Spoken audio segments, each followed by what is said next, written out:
3, 2, 1. We have ignition and liftoff.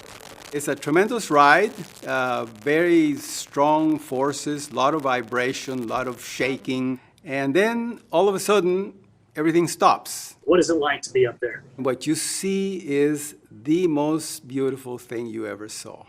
You see this planet in all its glory. Retired NASA astronaut Franklin Chang Diaz grew up in Costa Rica, where he dreamt of someday rocketing into space. When I was on the Columbia, just getting ready for liftoff, I thought to myself, I've done this before. It's just exactly the way we did it when we were little kids. Chang Diaz was one of 6 children. He was born in 1950, the start of the space age. My friends, we used to play astronauts in a big cardboard box.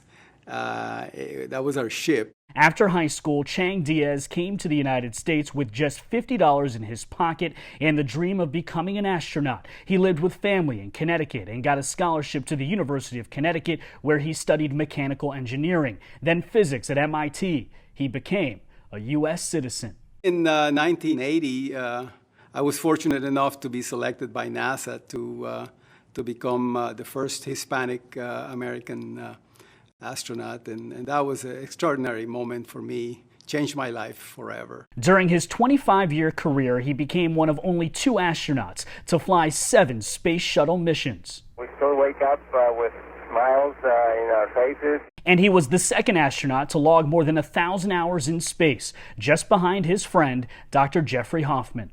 It was really nice, having been friends for so many years, to both reach 1,000 hours together on the same flight. Franklin is intellectually brilliant.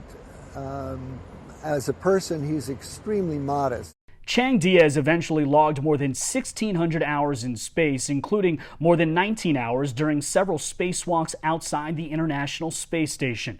During one, he was attached to a robotic arm that malfunctioned in the vacuum of space. I found myself all alone at the end of this, 50 feet arm, wondering what in the world was going on. So all of a sudden, the Earth sort of disappeared, and I couldn't see the station behind me. And it was a very strange moment. Eventually, the arm got fixed, and I went about the rest of my work. After every mission, Chang Diaz would take the crew on celebration trips to his birth country. It's like being on a tour with a rock star. Everybody in Costa Rica knows Franklin. In 2012, Chang Diaz was inducted into the NASA Astronaut Hall of Fame. I'm actually today most thankful to this great nation that in 1968 opened the doors for me to the American dream. And I can say that I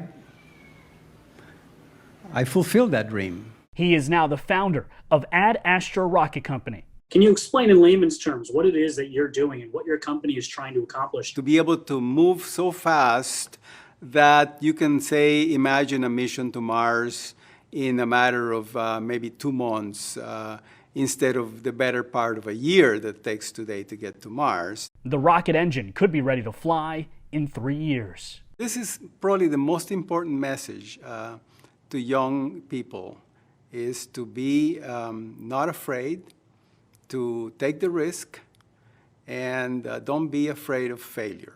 Failure is a requirement for success.